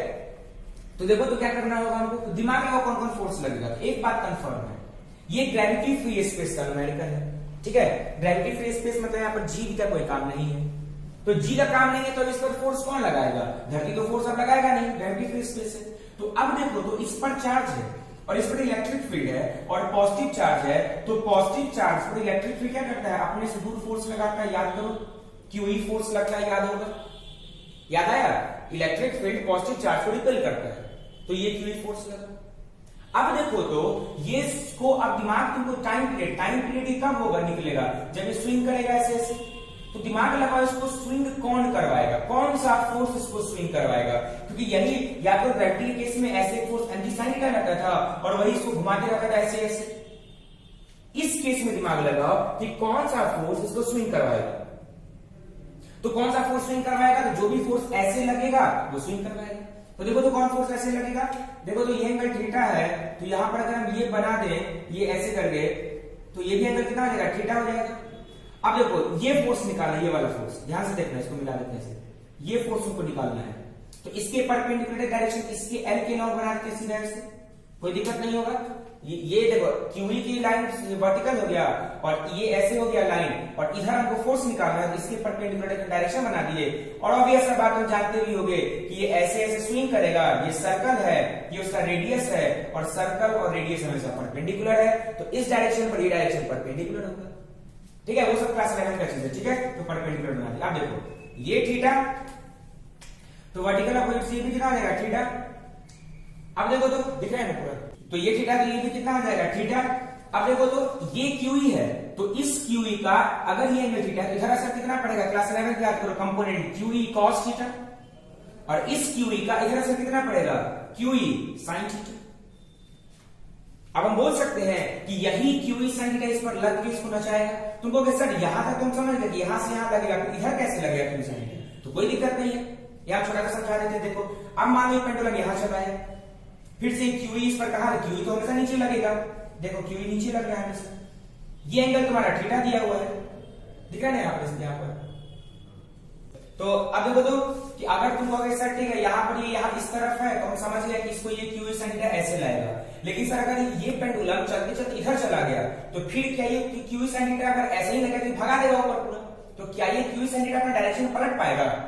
तो बिल्कुल देखते हैं पलट पाएगा कि नहीं। अब देखो अगर मान लो यहाँ थीटा बना लिया, इस तरफ अब थीटा दिया, यहाँ थीटा हो गया, वही कंसेप्ट सब यूज करो, कोई दिक्कत नहीं होगा। देखो ये थीटा तो ये भी थीटा, अब देखो तो इधर जाना है इसको, यहां से चल के आ गया, अभी क्या वापस लौटेगा तो इधर जाना है इसको, ऐसे बना। ये देखो इसके तो परपेंडिकुलर ही होगा, कोई दिक्कत, ये जो होगा ये वाला ये इस लाइन के परपेंडिकुलर होगा ना, तो ये जाना चाह रहा है ऐसे सर्कल पर, और ये रेडियस है एक तरह से इसका, तो सर्कल और रेडियस आपस में क्या होता है? परपेंडिकुलर, ठीक है। अब देखो ये थीटा, ये भी थीटा, इस QE का इधर कंपोनेंट कितना पड़ेगा? QE, फिर से वही कंसेप्ट QE cos थीटा।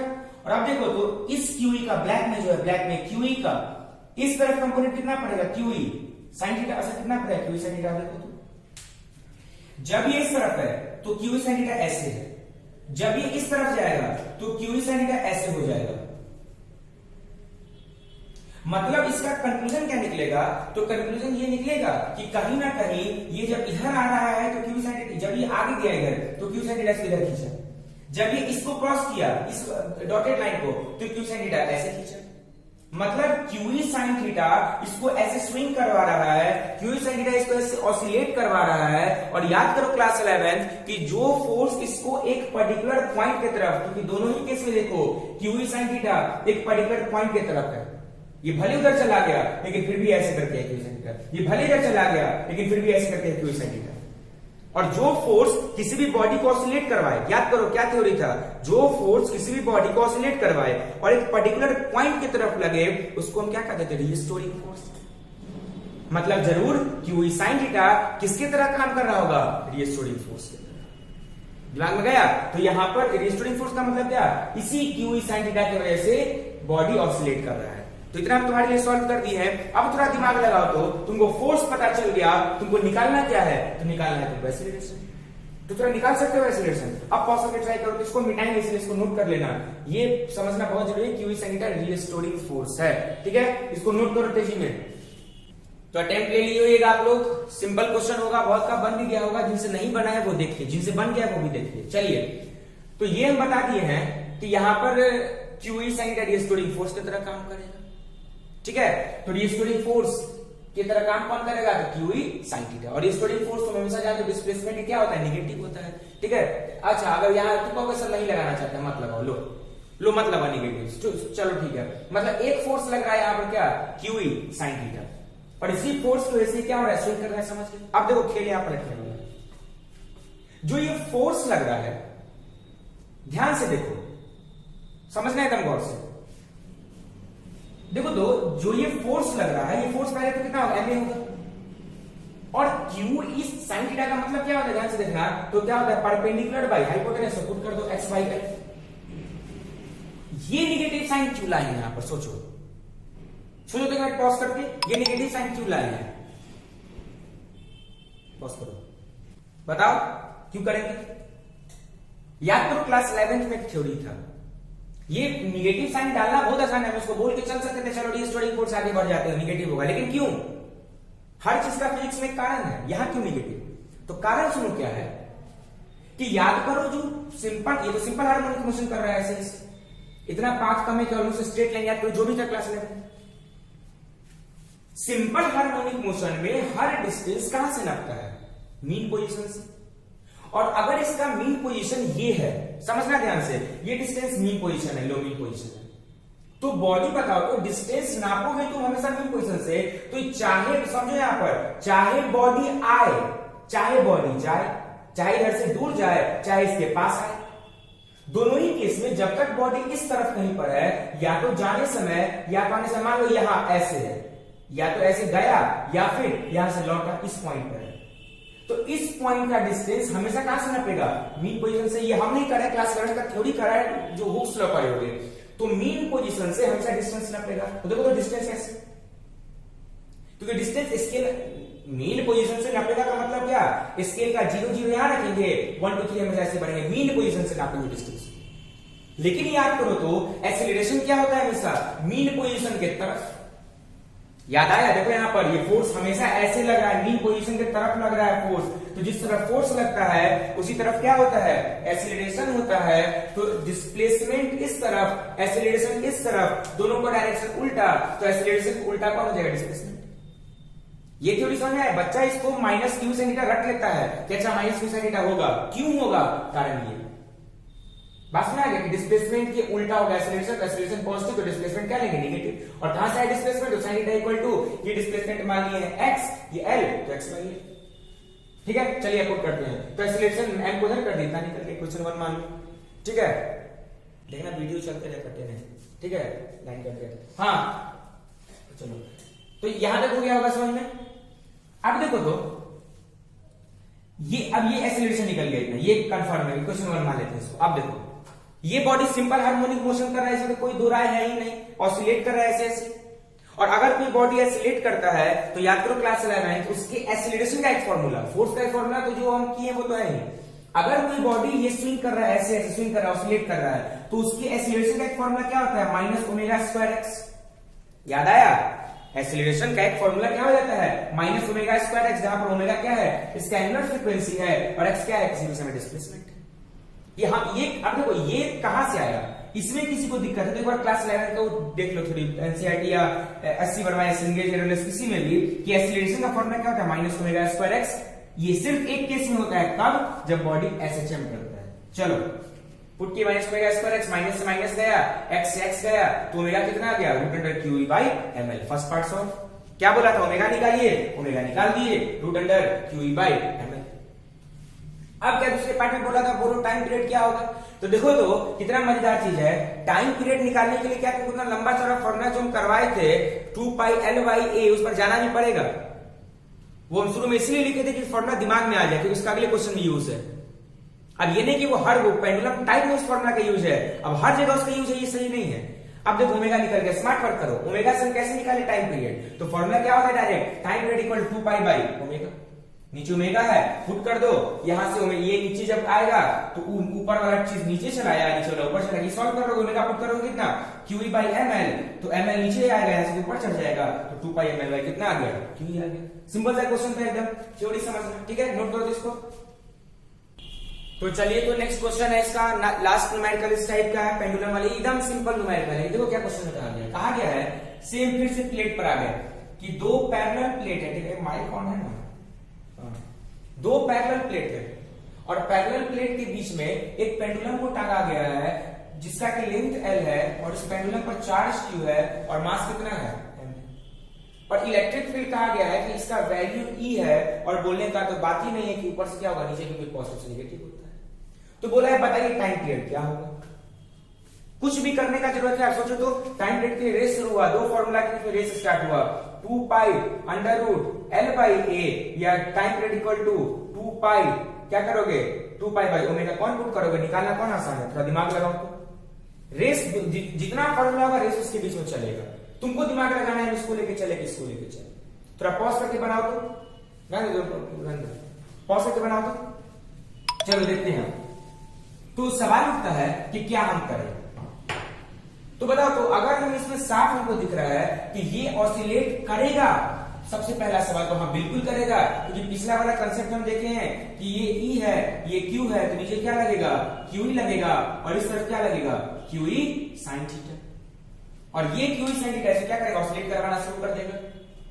अब ऑसिलेट करवाएगा तो कितना से ऑसिलेट करवाएगा, बस ये निकालना। अगर ये ऑसिलेट करवा रहा है मतलब इसको एक्सीलरेशन जो मिल रहा है कितना मिल रहा है।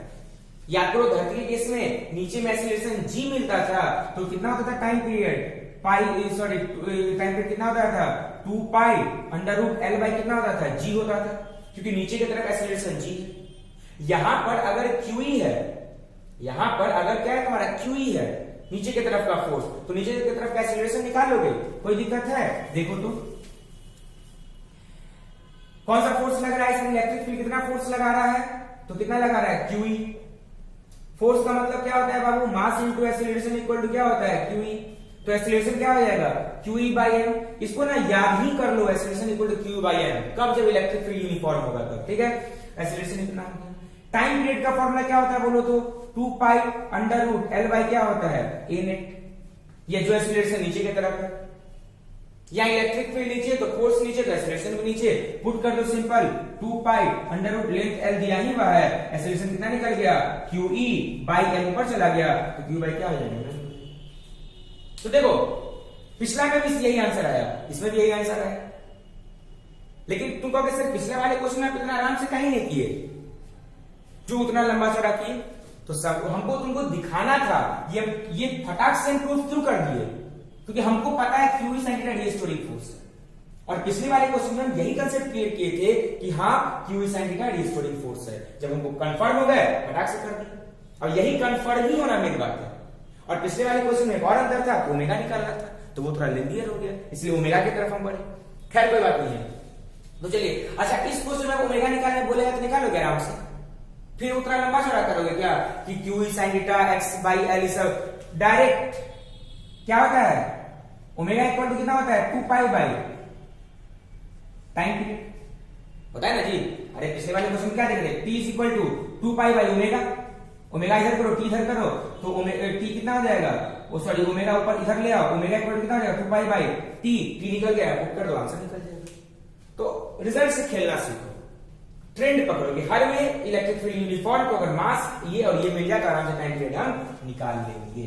क्वेश्चन तुमको मास देगा इतना ग्राम का है, लेंथ देगा इतना है, चार्ज इतना, इलेक्ट्रिक फील्ड कितना है, बताइए टाइम पीरियड क्या होगा। तो कंसेप्ट ये है, ठीक है। अब देखो क्वेश्चन में क्या करेगा, इसी क्वेश्चन में हल्का चेंज कर देगा, नोट कर लिए होगे, इसको पॉज करके नोट कर लेना। इसी क्वेश्चन में हल्का चेंज क्या करेगा, अब बोलेगा कि ग्रेविटी फ्री स्पेस नहीं है, अब बोलेगा कि ये ग्रेविटी फ्री स्पेस नहीं है, तो बताइए टाइम पीरियड क्या होगा। तो अगर बताओ तो ग्रेविटी फ्री स्पेस नहीं होगा तो एक एक्सीलरेशन और इसको एक्सीलरेशन ड्यू टू ग्रेविटी मिलेगा नीचे की तरफ। अभी तुरंत क्वेश्चन थोड़ा देर पहले करवाए थे, एक और इसको एक्सीलरेशन ड्यू टू ग्रेविटी नीचे की तरफ मिल जाएगा, तो इसका नेट एक्सीलरेशन क्या हो जाएगा। देखो तो एक एक्सीलरेशन निकल गया इलेक्ट्रिक फील्ड की वजह से, तो नेट एक्सीलरेशन क्या होगा, देखो तो कि इलेक्ट्रिक फील्ड की वजह से एक एक्सीलरेशन तो ये निकला और एक एक्सीलरेशन ड्यू टू ग्रेविटी, तो G दोनों को जोड़ देंगे, हो गया।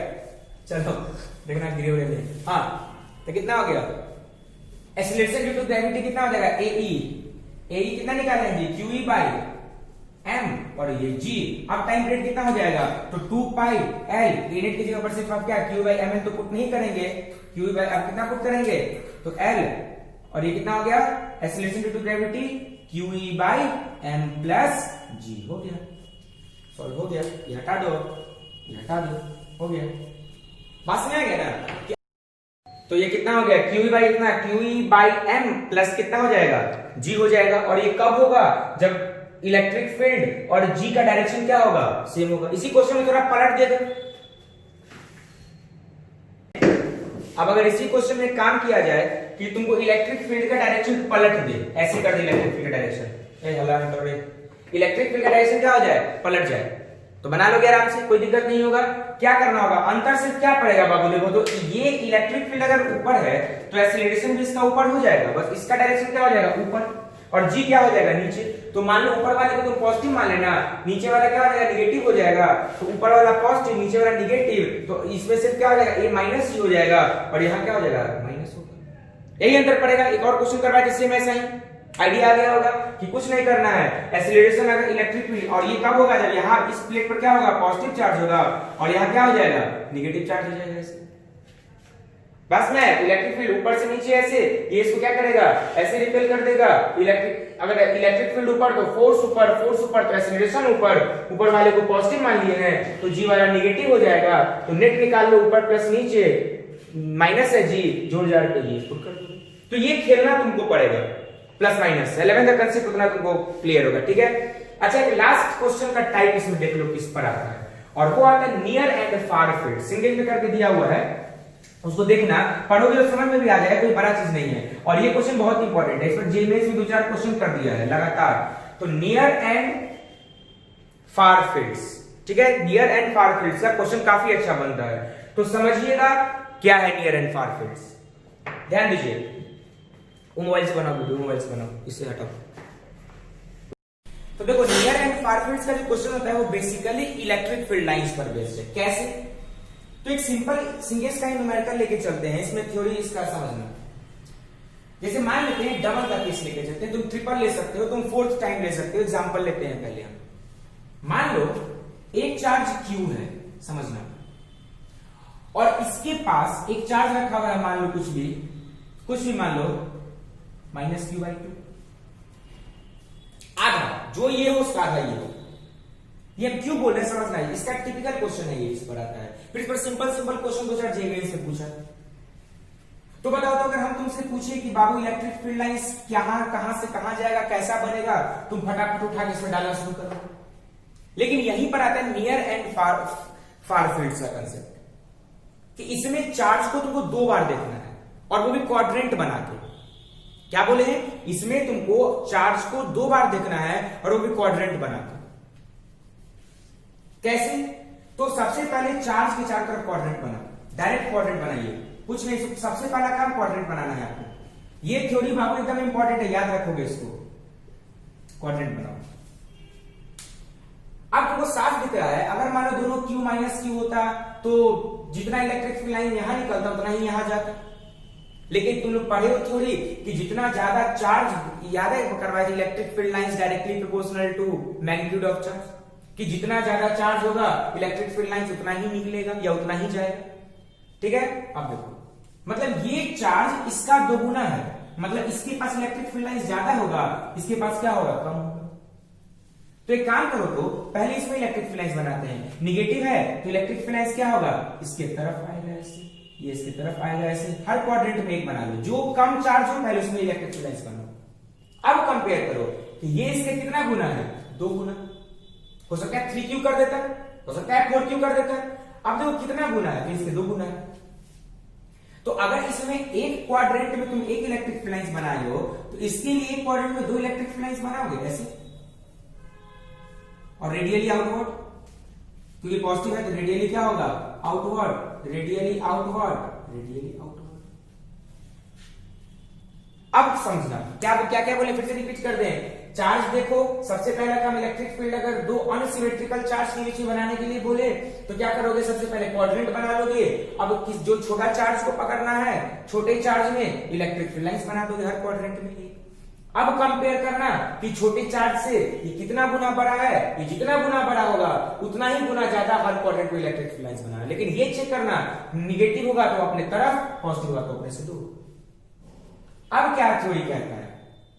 तो थ्योरी कहता है कि इलेक्ट्रिक फील्ड कहां से निकले कहा जाता है? तो पॉजिटिव से निकल कहां पर जाता है? नेगेटिव में जाता है। तो इलेक्ट्रिक फील्ड पॉजिटिव से निकलेगा कहां जाएगा? मिला दो, नेगेटिव। इलेक्ट्रिक फील्ड पॉजिटिव से निकला कहां गया? नेगेटिव। इलेक्ट्रिक जितना फील्ड लाइन मिलने वाला है सबको मिलाओ। इलेक्ट्रिक फील्ड पॉजिटिव से निकला, नेगेटिव में गया, इलेक्ट्रिक फील्ड पॉजिटिव से निकला, नेगेटिव में गया।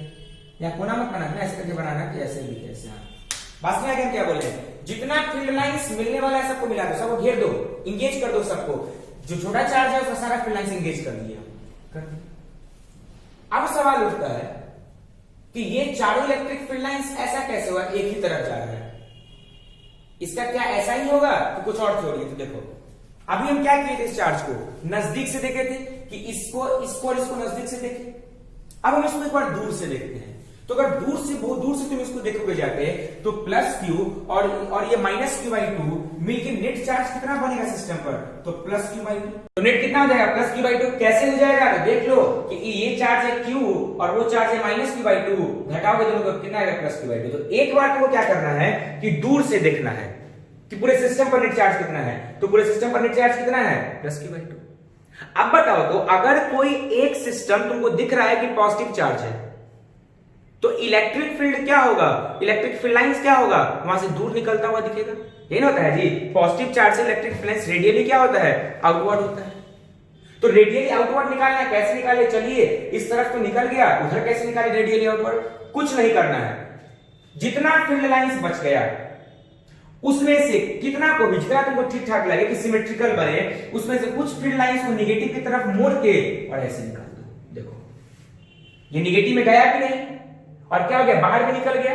निगेटिव में क्यों नहीं गया? क्योंकि इसके पास अब कुछ बचा ही नहीं है इसको हैंडल करने के लिए। और बाहर क्यों गया? क्योंकि दोनों पर एक बार में देखेंगे तो प्लस चार्ज दिख रहा है, और प्लस का मतलब होता है कि फ्लैश क्या हो गया, बाहर गया। चूंकि एक ऊपर से किए हो तो एक निगेटिव की तरफ कर दो, निकाल दो बाहर ऐसे।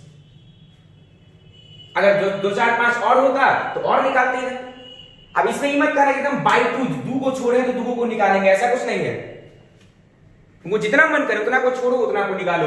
कम से कम ऐसा दिखे कि हाँ भाई ये पूरा जो सिस्टम है, ये चूंकि पूरा सिस्टम पॉजिटिव चार्ज है इसलिए फील्ड लाइंस दोनों तरफ से निकल रहा है। क्योंकि पूरे पर कितना है, पॉजिटिव चार्ज है, तो फील्ड लाइंस क्या निकल रहा है, दोनों तरफ से निकल रहा है। बात में आ गया?